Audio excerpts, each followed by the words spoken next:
So, can you please explain what your job is in a few sentences? Right. I'm the search engine optimization editor, which means that principally I'm in charge of all of the traffic that comes to the site from Google, but I'm also interested in social media traffic as well. Okay, and what does your job look like on average? Well, like your work day. Sure. So I start off by writing an email which tells the whole company about how our traffic was yesterday, what we did well on, what we did badly on. And then I start looking around to see what's important across the web that morning. At about 9 a.m. I go into a news meeting where I tell the editors what I'm seeing online.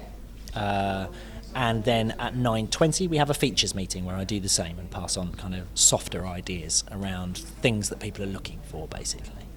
For the rest of the day, I'm looking at individual stories, making sure they're well optimized for the web and for search in particular. I'm also still looking for other stories as they break, and also trying to look at angles for stories that have happened, what questions people are asking around specific things, whether or not we've got a gap somewhere that we should be filling. That takes up quite a lot of my day. And you said before that your job is to optimize it. How do you optimize the articles for your website? It's not particularly complicated. More than anything else, people need to remember that headlines will be seen in a number of different contexts across the web, or rather out of context often as well. So we need to write headlines that make sense as an individual unit. The next thing is, depending on the nature of the story, we need to make sure that they are including the correct search term.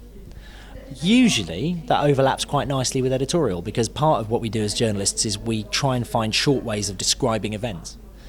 But at other times it can be a bit more challenging. Sometimes there are more than one search term to a story, and other times we might be publishing 20 pieces of content very quickly on the same subject, and I need to find ways of differentiating that.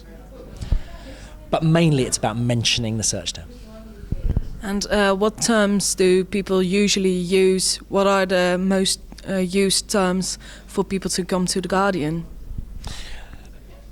That's a very interesting question and a difficult one to answer. But, well, there's a very simple answer to it, which is the name of our website and of our newspaper. You know, brand searches are very important. The nature of the other search terms changes according to the nature of the news. It's as simple as that. So, you know, a few years ago, WikiLeaks. Today, Mick Philpott. You know, it really does move very, very fast. That's one of the challenges of the job. Okay, and sometimes you have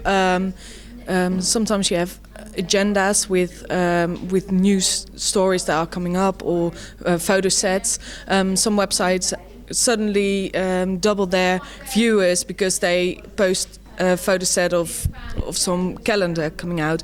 What would actually double the viewers of The Guardian, would you think?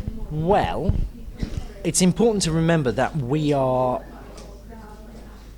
have the same traffic sources available to us as everybody else.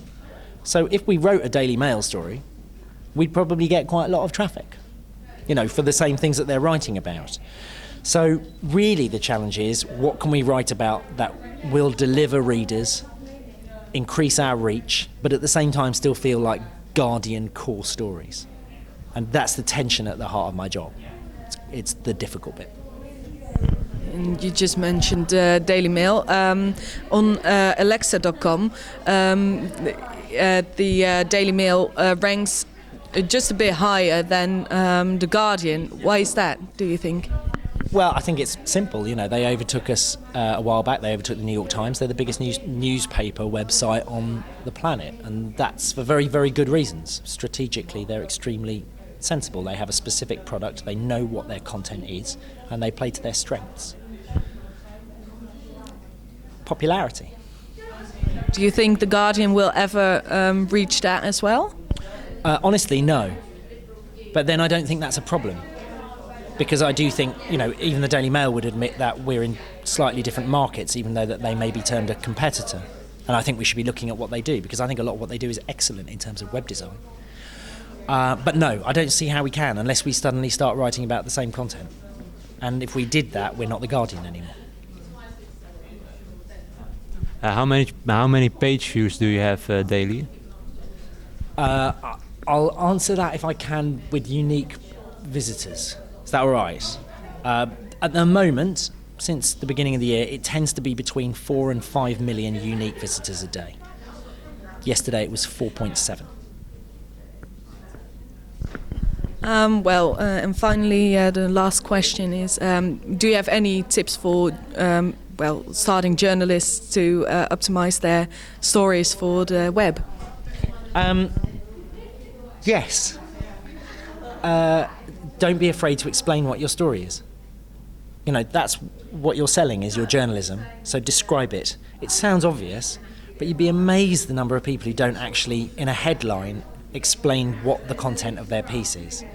The only other thing I'd say is having a search term in a headline, if there is one, doesn't automatically mean that you can't write an interesting, funny, or engaging headline.